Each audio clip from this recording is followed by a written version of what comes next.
Thanks, folks.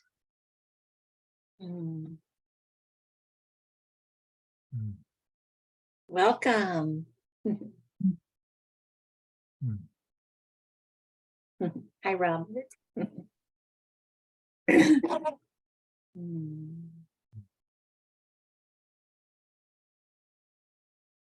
Everybody get into the room and settle down.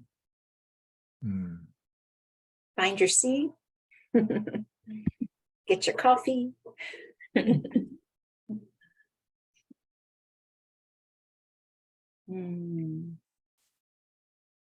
Welcome to the Beyond Coaching Experience. I am Karen Weatherford, and you see David Drake here. And we have a year-long theme called Cultivating Readiness. And today we're going to specifically look at working with flow. So hopefully by the end of today, you will have an experience of being in flow and then carry that out with you. That would be very exciting. So there's still some folks joining us. We'll let them get to their seat. Yeah.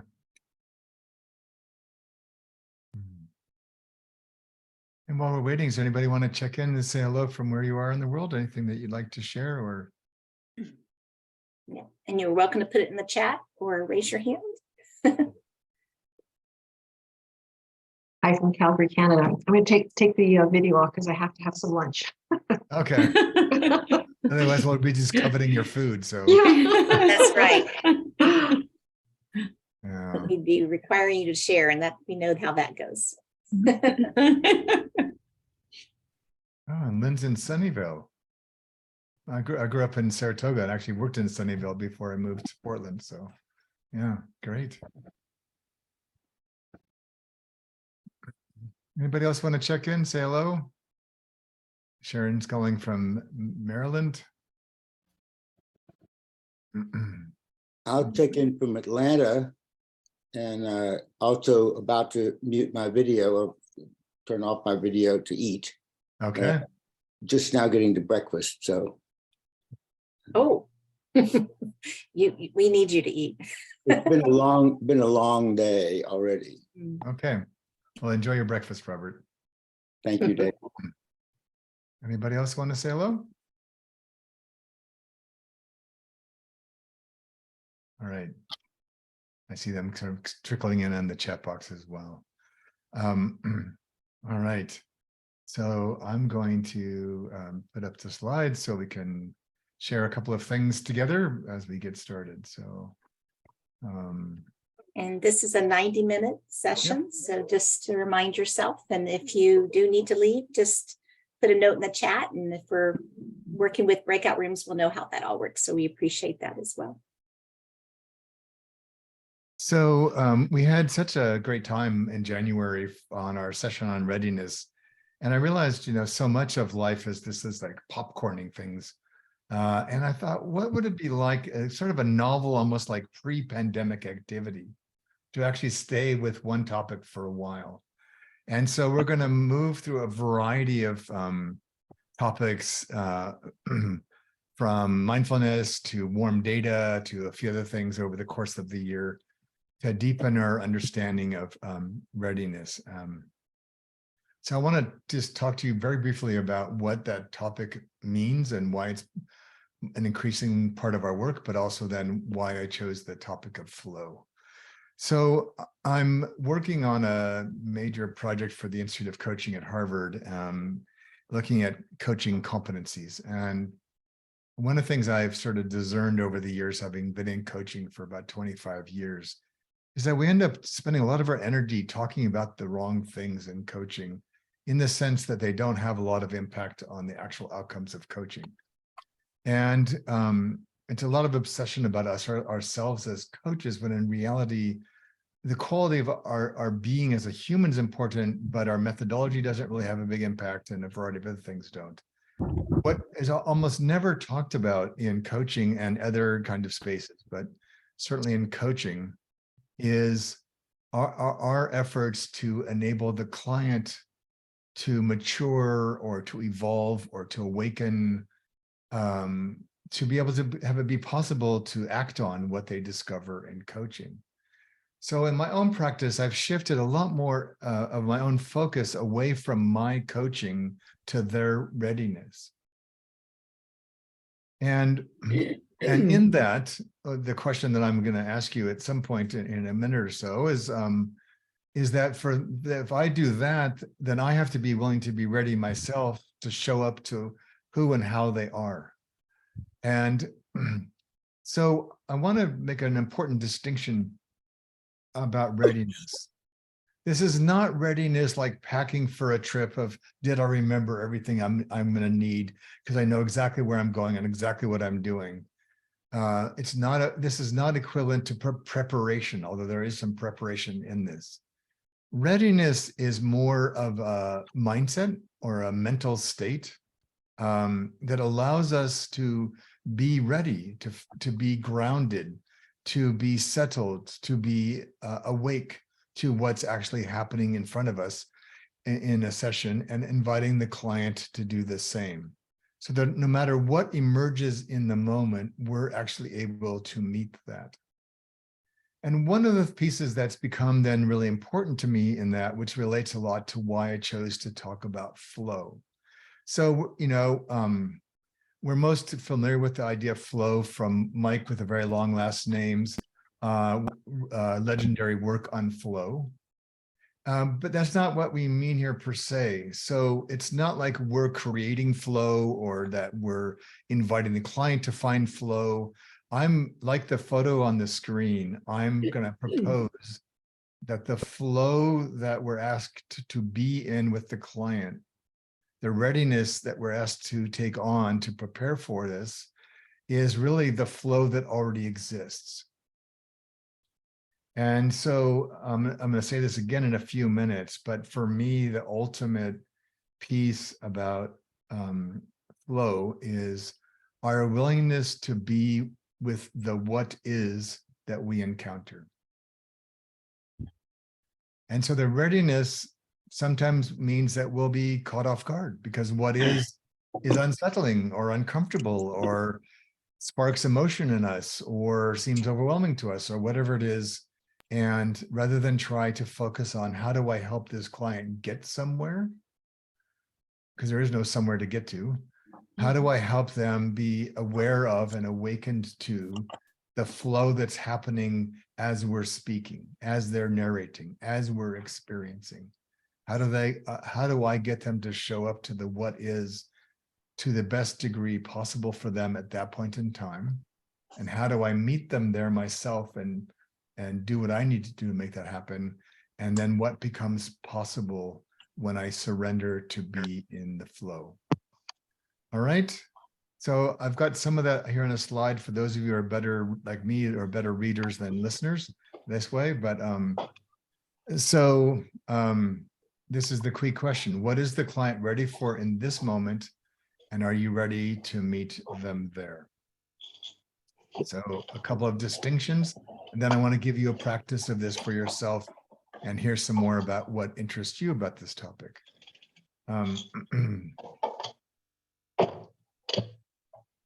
So for me, like I said, readiness is a mindset. It's about consciousness. It's not like I'm going to control. I need to stay in control of the conversation. Therefore, I need to be prepared and be ready for everything. It's more about what mindset can I bring in with a very light backpack that would allow me to be ready for whatever shows up. So Karen, can you mute everybody? Somebody's got some noise stuff happening around them, and it just would be helpful. Thanks. Then you can always come off mute if you need to. And then for me, one of the things I'm really focusing on right now is that for me, this allowing ourselves to increase our readiness is much more about our maturity than is about mastery. It's not about skills. It's more about how do we manage ourselves and allow ourselves to notice when we're clinging to what's happening or what we think we're supposed to be doing, when we're preoccupied about what's the next question I'm going to ask, as opposed to just being with what's there. These are all things that are inviting us into a higher level of maturity. And so the ultimate end is the invitation, which we'll give you at the very end, is to begin to notice the flow as you relate to others this week. And we'll talk more about this at the very end. But the invitation for the session today about readiness is, can we allow ourselves to be completely in the flow of exactly what is happening without judging it, without trying to change it, without trying to fix it? What's it saying to us? What's it offering to us? And how can we prepare ourselves internally to do that? Because that's where all the good stuff happens in coaching. So I'm going to stop there because I'm going to move you through a guided practice here in a minute. But in this sort of first 5 or 10 minutes, kind of what's standing out for you? Like, what's resonating, not resonating? You're welcome to put comments in the chat box. That's always great. And if you want to come off mute and ask a question, that would be great too. Just kind of as you're thinking about this idea of readiness and flow, what's this bringing up for you?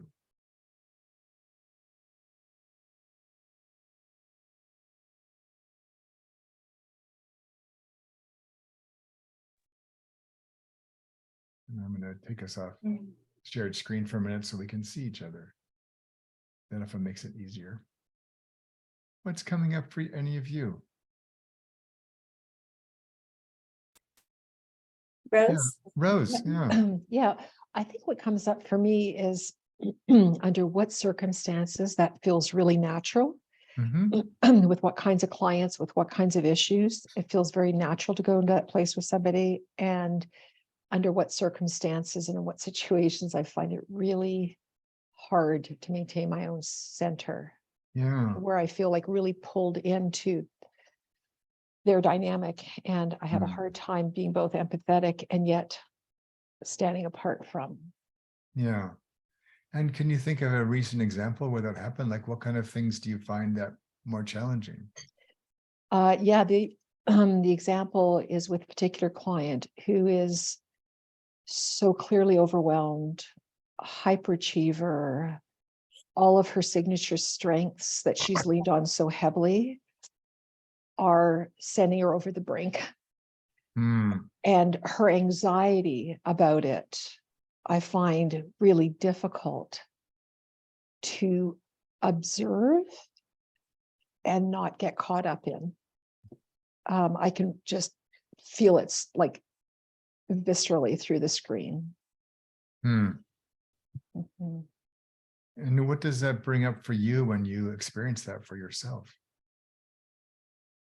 Well, I'm really aware that I'm not as helpful to her as I think I could otherwise be. It moves me into feeling like she's so urgent to get, she feels such urgency to get the other side of this and to have solutions and have them be available right now, that I get pulled into feeling like I want to be a problem solver as opposed to a coach. Okay. Yeah. And if you were better at this, Yeah. what is the situation that she's in? What is of what's going on for her? And how could you imagine showing up completely differently?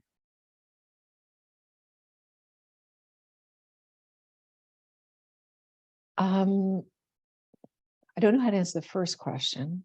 Okay, it's fine. How I would like to answer the second question is, if I know that I am centered, grounded, and compassionate for both of us, then I can observe with compassion and reflect back with compassion, so that she can then feel some compassion, and that maybe some of that compassion for herself can allow her to realize that if she's not behaving in all the ways that other people expect of her to behave, and that she identifies with herself as being her value, that she can find something within herself to accept that she's of value, even if she's not being and doing all of those things that have been kind of her signature identities.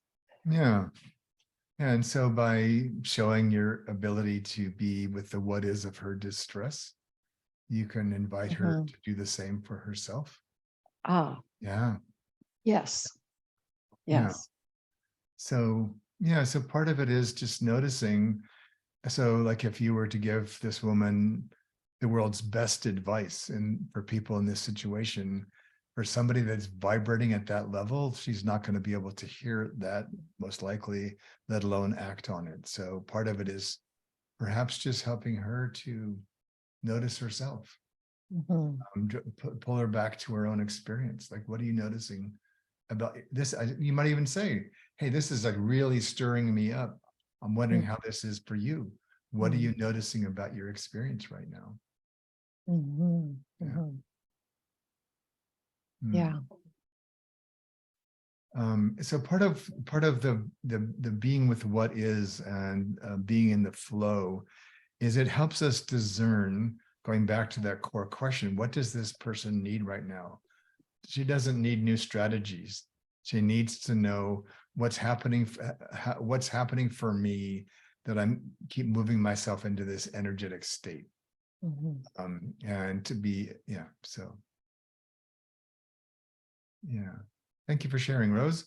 And I see Michelle with one L has, not to be confused with the Michelle with two L's. What's on your mind, Michelle? Well, in this slide that you shared, you listed the key question as, what is the client ready for in this moment? Yeah.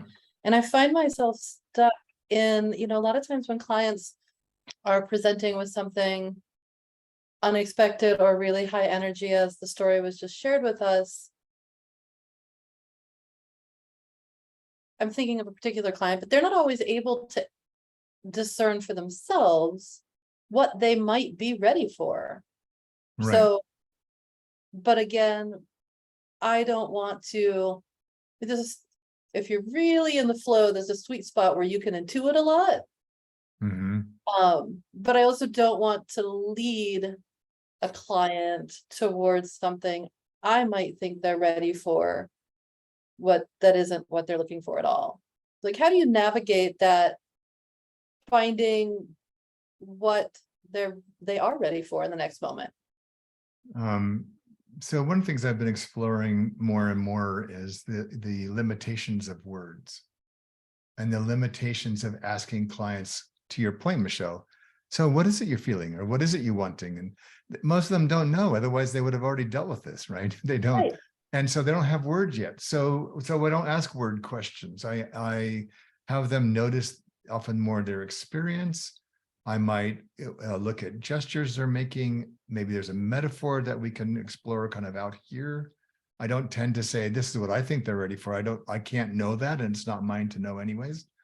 But it's more like in the moment, where do they seem open? They don't have to know. It's not an inquiry like I have to know what they need before I can work with them. It's like, what do they seem open to?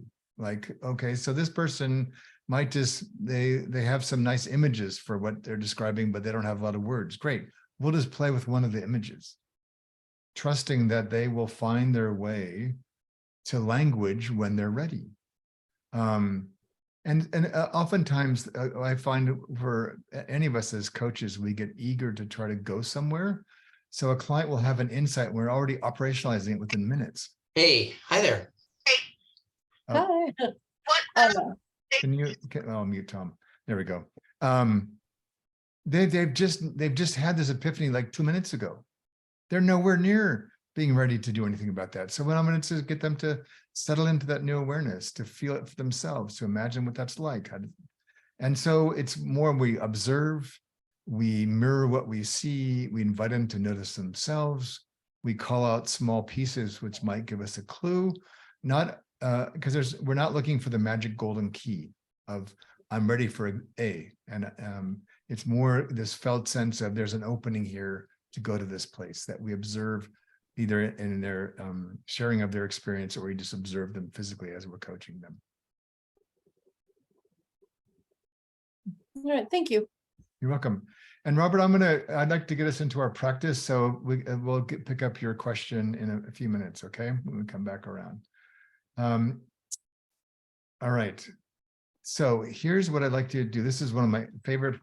I remembered this little guided imagery the other day, and I thought it was perfect for this. So what I'm going to invite you to do, this is just it's a parable by Richard Bach. that gets to the sense of this for yourself. And then I'm going to just sort of guide you through this. And then I'm going to give you a practice for you to do in some small groups.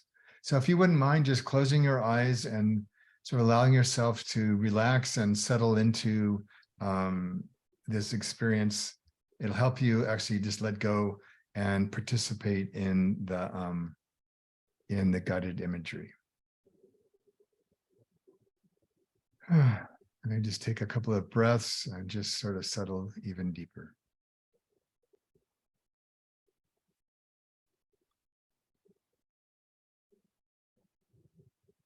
So he writes, once there was a village of creatures that lived along the bottom of a great crystal river. The current of the river swept silently over them all, young and old, rich and poor, good and evil, the current going its own way, knowing only its own crystal self. Each creature in its own manner clung tightly to the twigs and rocks of the river's bottom. For clinging was their way of life, and resisting the current was what each one had learned from birth. But one creature said at last, I am tired of clinging. Though I cannot see it with my eyes, I trust that the current knows where it is going. I shall let it go and let it take me where it will, period. Clinging, I shall die of boredom. The other creatures laughed and said, fool, let go, and that current that you worship will throw you tumbled and smashed across the rocks, and you will die quicker than boredom. But the one heeded them not, and taking a breath, did let go. And at once was tumbled and smashed by the current across the rocks. Yet in time, as the creature refused to cling again, the current lifted him free from the bottom, and he was bruised and hurt no more. And the creatures downstream, to whom he was a stranger, cried, see, a miracle, a creature like ourselves, yet he flies. See, it's the Messiah come to save us all. And the one carried in the current said, I am no more Messiah than you. The river delights to lift us up free if we only dare let go.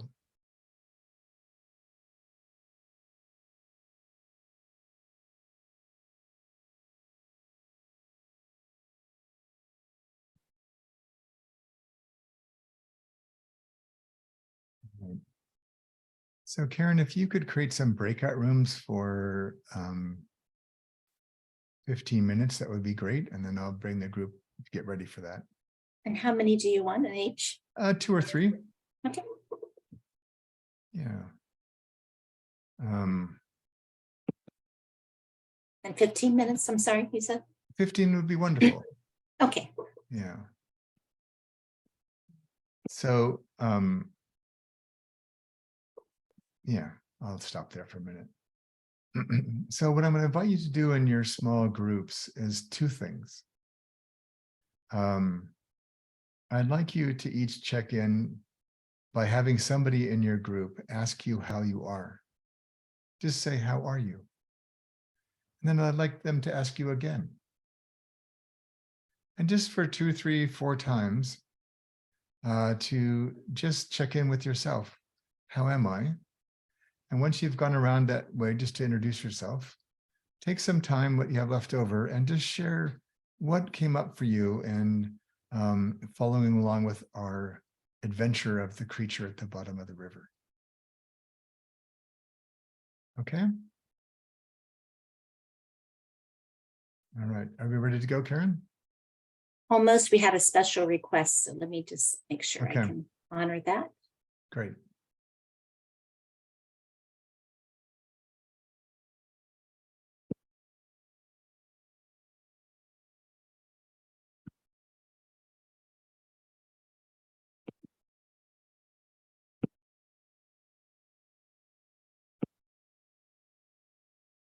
Okay, All good? All right. you're all good. Enjoy your See you all conversations. soon. Found your way. All right. Now we'll leave our screen down for a few minutes and just check in and see what emerged for you. Anything you'd like to share?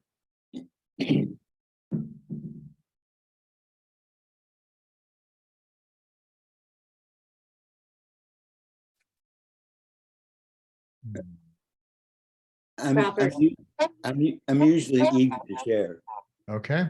And in this case, I appreciate Carolyn's partnership that what I wanted to share initially in the opening request for where to check in, where was I at, is that I was so delighted and thrilled with this, the nature of the conversation we're having, because it is precisely the conversation that I've been wrestling with most of my life, and more urgently and intentionally lately, the last few months or a year or two maybe, that this metaphor of the river is one of my favorite metaphors. It's guided me pretty well for some while now. It's a little bit different take on it, which also was useful, but that I understand now that I am exactly where I'm supposed to be. I just don't know it.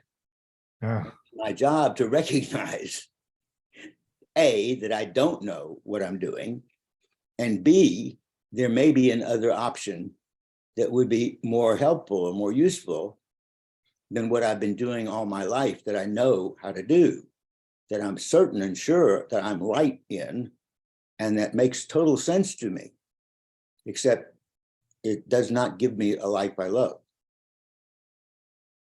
And if I pay attention to what's happening in life and stop judging it as inadequate, or something is missing, or there's something wrong with me, something wrong with them, something wrong with the world, that's when it gets easier and more fun. It's amazing. And that's, I think, what you're referring to, Dave. It is. And the crystal river that we examined, it's a different take on that same metaphor, which has its own utility as a different aspect, and yet it's the same river. And the people at the bottom clinging on to their bottom feeding and inadequate, exhausting life, boring and foolish, that's me. And when I let go and trust the river and pay minimal attention what the river is doing, not to try to change the river, just to be aware of that, so that I can, is what I've sometimes called surfing the reality wave, that I have some limited power to steer if I'm paying attention, and I can utilize the power of the river, which is virtually unlimited compared to my very minimal, weak power. I will get a lot farther down in my life course with a lot more fun and a lot less effort if I do what the river is telling me to do, not what my limited human mind has decided is the right thing. Yeah. Thank you, Robert. So I want to just make a sort of a clarification that Robert would help me to see. So, so this invitation around flow is not a abandonment of our responsibility. It's not an abandonment to help create safety. It's not an invitation to be passive. You don't want, if you've ever been on a river raft, you don't want to just go exactly where the river wants to take you, because it may not be kind to you in the boat. So for me, like my best friend who's now passed away ran a river rafting company, and I used to go all the time, and I just marveled at his sense of the river. And it's obviously, as Robert pointed out, infinitely more powerful than you in the boat. So you have to be aware of hydraulics, aware of weather, aware of all kinds of things, and then surrender to the path you need to be on to get down the river. And it may mean going down backwards, or maybe doing all kinds of things. And so for me, it's more that we're aware of the flow. We're aware of the what is of the flow, and then we're asking ourselves, how can I be with this in a way that's going to be generative for what we're trying to do here? So, Carolyn, are you germinating a thought there? You have that look on your face. I'm not sure if I'm awake enough to generate a thought. Okay. But I just keep sitting with the sense that eventually the river meets the sea. It won't surprise you that I say that, David. No. Because when the river meets the sea, the whole nature of the experience changes yet again. And that intense flow can calm a little, and you become part of something bigger yet again. Yeah. And back to thinking about the river as the training ground for the flow, but the sea being the bigger picture. Yeah. Because a river really only has one purpose: get to the sea. Exactly. Right. It knows what it's doing. Yeah. You can't argue with that. No. Does anybody else want to share what came up for them in their small group? Oh, Darren. Yeah. Yeah, so I got to this in the last 15 seconds of our group. So I tried to be very brief, but I do appreciate the clarification that you just gave, because that settles some things that I've been dealing with. I find that parable both very illuminating and also frustrating at the same time. Okay. And I think what you just helped to clarify resolves a lot of this for me. But my dad went through some major health problems later in his life before he passed. And the best kind of exercise that he could get was to go into a continuous swim pool kind of thing and walk against the flow. So there is strength to be gained by continuing to try and get upstream. And so I was looking at that experience and comparing that to, well, what if you just let go? Then do you not build the strength? But if this is going like a river trip, then yes, I completely see where this is headed. Yeah. So again, it's not about giving up and just going with the flow, as you would say in the vernacular. It's like just noticing the flow and the invitation that's in the flow. So if you want to get better, you have to walk against me. The flow just does what the flow does. You plug it in and turn it on, it just flows. And whether and so you can either be with it or you can pretend it's different. If you give up, you'll just be smushed into the side where the water's ending up.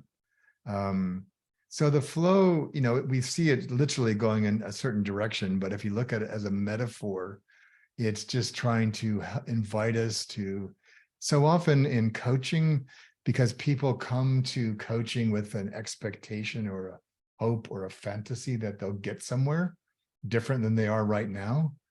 And one of the reasons why goals have never been part of narrative coaching in 20 some odd years is because it presumes A, that we know where we need to be now, which is generally not the case.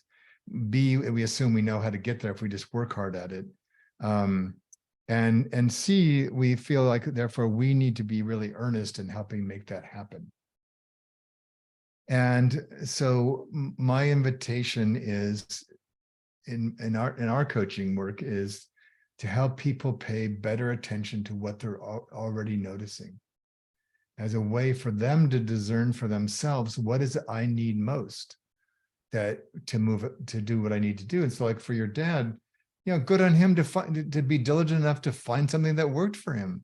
My father had a very similar scenario, had massive health issues before he passed, and he was an engineer, so he loved figuring out what can I do that would help me. And so for me, it's letting go of our need to try to control the river because most coaching tends to focus on the ideal, where you should be or where you think you should be, and as opposed to the reality, where are you? What is your reality? What is the what is for you that you're invited to pay attention to? Yeah. So thank you, Darren. Anybody else want to share? I'm going to give you another practice here in a few minutes, but.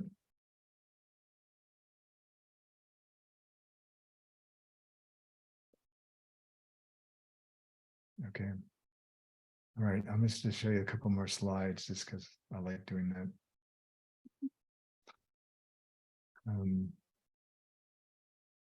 Here to here. Oh, I went back there anyways. Oh well.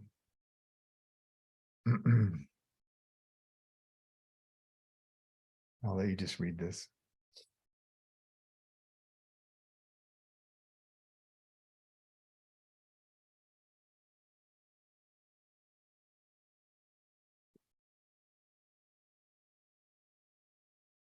One of my fascinations as a photographer is I love taking pictures of moving water.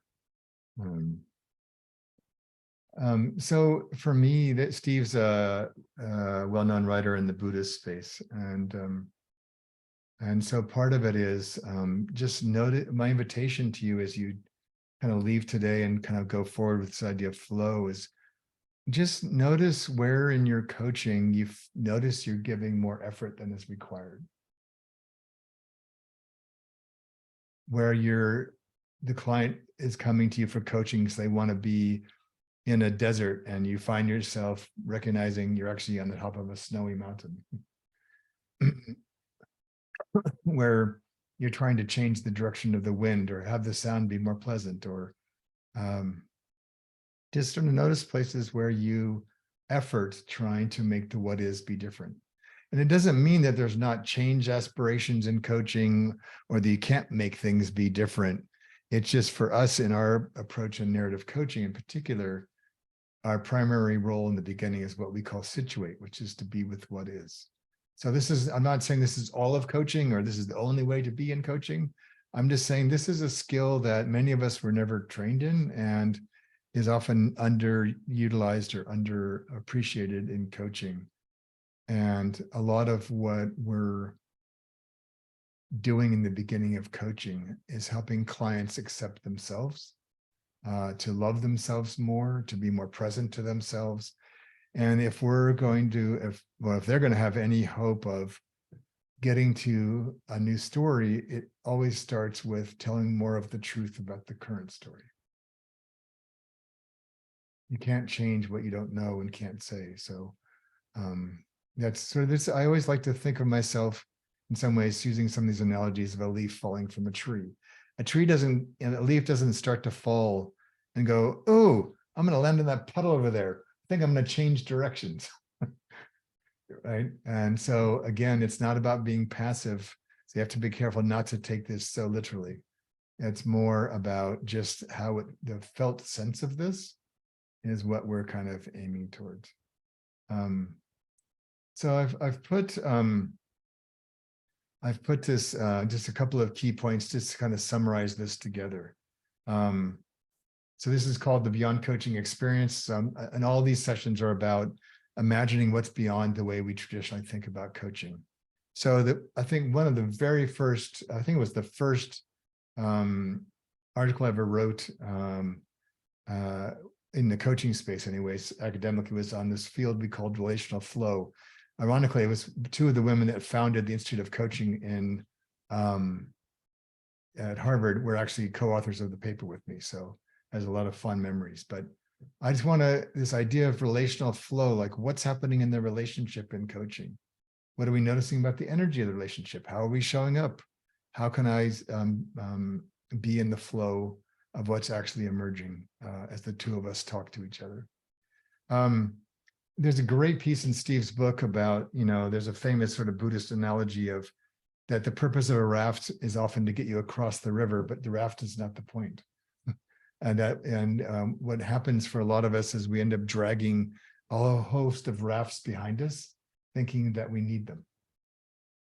And so a lot of what enables us to stay in flow and to discern where there's readiness is to recognize that you and the river are one. There's not the river over there and we're here. It's all part of the same. And so again, it keeps us from having to separate ourselves to kind of plan things and control things, but saying, if you think about like a lot of your most special or magical moments in coaching, a lot of them are quite mysterious. You're just sort of going along, you're talking about something, and all of a sudden a configuration of events kind of comes together into this opening in time where the client has a reckoning or an awakening. And for me, that's what this whole idea of flow is about, is the readiness is not something that you can prepare for because you often don't know it's even coming. Because you're not trying to second guess, oh, I can see in 5 minutes we're going to be talking about this, therefore I need to kind of get myself ready for that. The readiness is more of an agility, a nimbleness, a presence on our own. So when the moment does arise, we can move into it in a way that's going to serve the moment. And so all along, we're in the same river with the client. There's not separation. We're just starting to pay more and more attention to what we're actually noticing. And so that this idea of flow is the ability to release into what is. And I just find that being able to help clients notice this in themselves and to meet them there is one of the most powerful things that we can give them. So I'm going to give you another exercise here in just a minute, but I want to see if any of this has brought up any new questions or thoughts from any of you.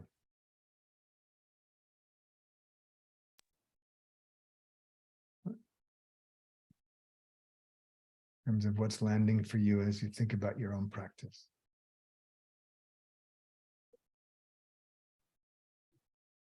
So this is Rose. Yes, Rose. I guess the question is, what is bringing up for me is I'm not quite sure how coaching, like this feels more therapeutic than coaching, and I'm trying to, I guess it's challenging everything about the whole coaching industry. And so it's not that I disagree with it. It's that I'm trying to fit it into another frame. And are they completely incompatible, or I just don't know. So how do you think change happens in coaching?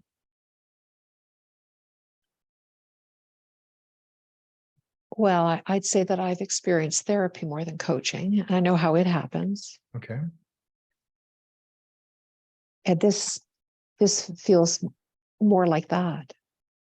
And how, what are you, and I don't disagree with you, but Yeah. what are some clues that led to that realization or conclusion, or what are you seeing in this that makes you think this? Well, I guess I think change happens in a whole lot of different ways and with a lot of different modalities. I'm just in my brain, I guess, trying to see if this fits or if this replaces. Yeah. I don't even know if that's an important thing to, well, It's not, to me, it's not, but yeah. Clients come to us because they need our help. And they pick a category of the kind of help that they think that they would find value in. For me, I'm not that interested in labels. I'm interested in integrity and transparency and those things. So it's a lot of the more traditional. So you can use as I have done for my whole coaching career, you can use this philosophy in conjunction with more traditional coaching tools. So the thing that I've always, not always, but I've often seen in observing other kinds of coaches is they're, for me, far too industrious and assumptive that they think they should know what's going on, and therefore they think they should sort of define what's going to happen, and It's all driven a lot by their particular questions, as if they knew where they were supposed to go, and it was their responsibility to get the client there.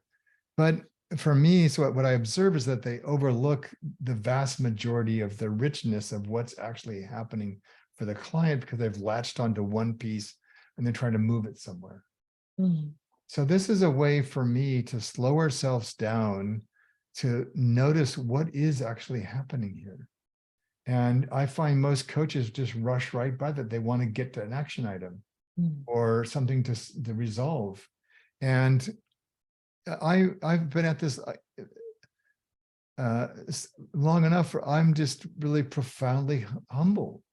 I have no idea.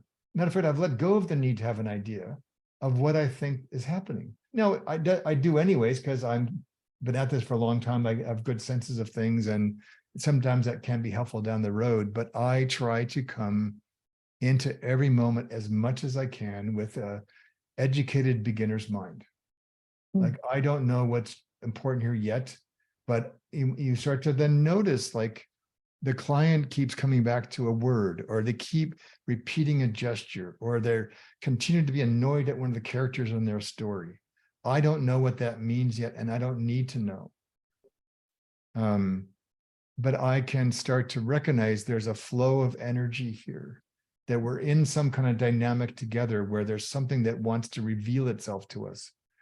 And so my job is just to kind of be with the what is of that. Even if I don't understand it, or I don't like it, or it doesn't make any sense to me, it's the what is of the client as much as they can see right now. And then once we get clear what that actually is, some of the more traditional ways you can work with people as a coach around structuring some objectives, or making a plan, or kind of, deconstructing it, all those kind of things can become useful. But you now are focusing on what actually is happening for the client. Mm.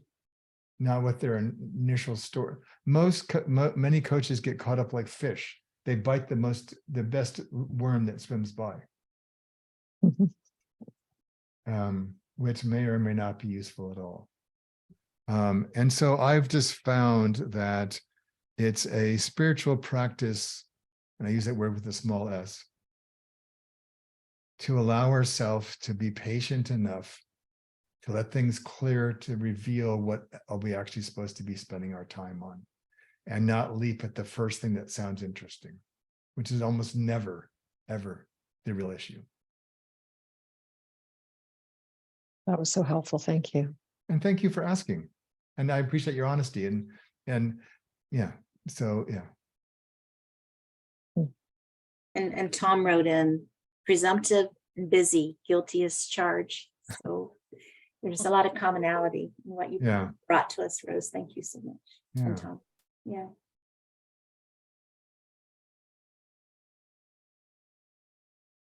Is there anybody else who hasn't shared yet that'd like to share? Get some more new voices in the room? Can we unshare the screen, the slide, David? I Okay. think that might Sure. be nice too. Sure. To see their faces. Yeah, and then we'll have some time for another short practice. Yeah.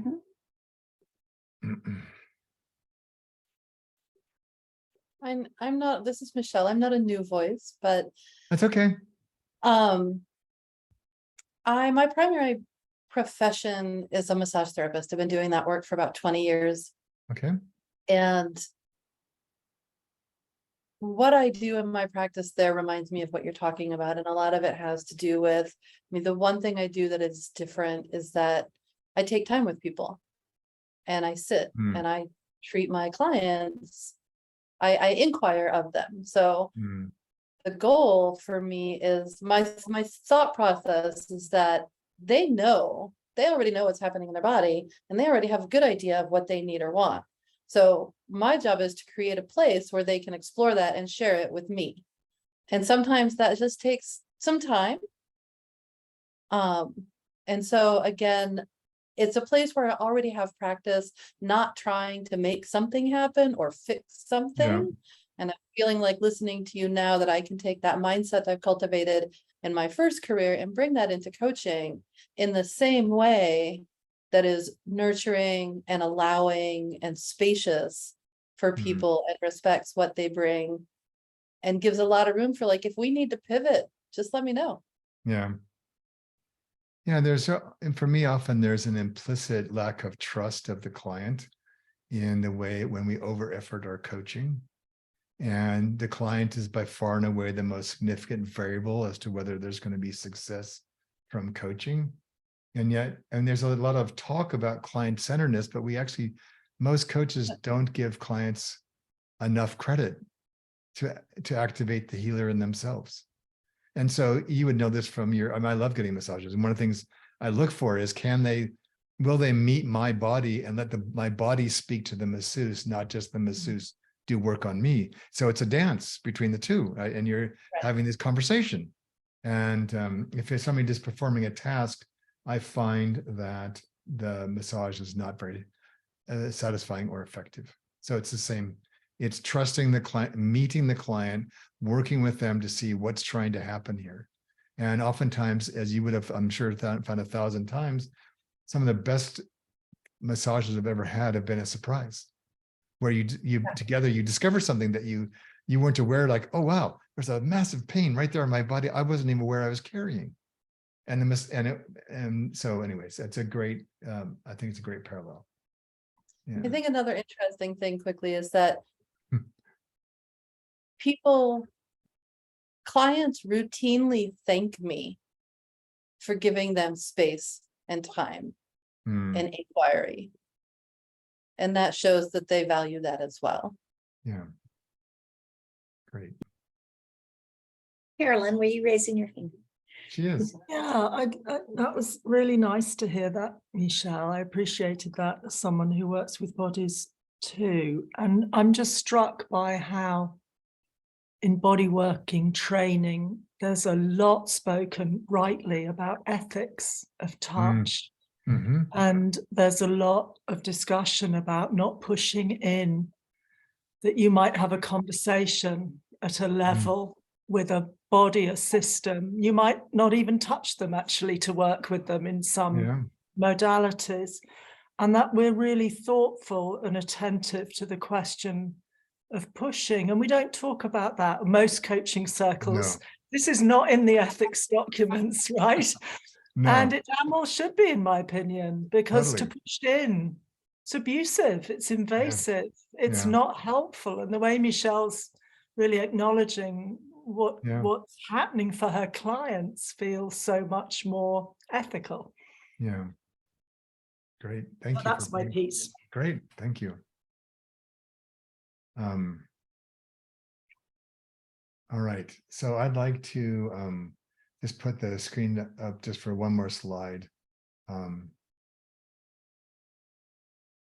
It's always a good day when you can bring Hugh Laurie into the room. House was one of my all-time favorite shows ever. And he's an actor and a musician, but I'm gonna let you read this, and then I'm gonna give you a practice around it. This is another frame on readiness that I thought fit well for today.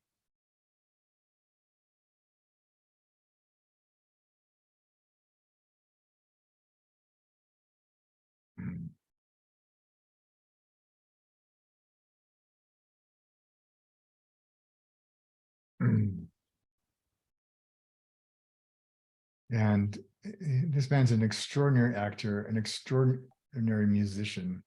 And I just thought for him to say this in particular was particularly touching. And again, you have to be careful not to take all these things totally literally, but it's an invitation to, again, let go of this notion of readiness as getting ready for a trip, or I have to be prepared for every possible contingency with this client, or I have to be always on guard, or I have to do all these things. It's just like, this is one take on this, to allow ourselves to realize that what if we look at readiness as flow as opposed to readiness as an action, and even more so to move away from seeing readiness as a state, because this is where you fall into perfectionism and not enoughness, etc. I'm not ready. I'm not ready. I'm not ready. If you think about the things in your life that have often been the most meaningful and exciting, many of the times we were not ready at all, like getting married, having a child, like deciding to venture into graduate school, whatever. moving to a new city, asking somebody out. So what I'd like you to do is, Karen, if we could put them into some small groups for about, let's say 12 minutes and groups of 2 as much as possible. Okay, and shall we recreate or leave them as close as possible? Whatever's easier for you, but if it could be same as possible and moving a couple people, that's probably better so they can Okay, continue. If not, if it's easier, just create brand new groups. That's probably faster. okay. Groups of I 2. got it. And what I would like you to do in your group is, if you were to, for just the period of these 12 minutes, let go of the need to be ready, what is it you would most want to do in your life?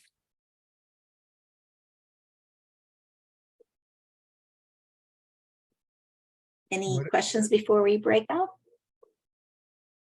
So what have you been putting off because you think I'm not quite ready yet? Mhm. All right. Okay, All right. So if you See went you with the then. flow and let go, stop clinging to the bottom of the river, where would you actually want to go? All right. Enjoy.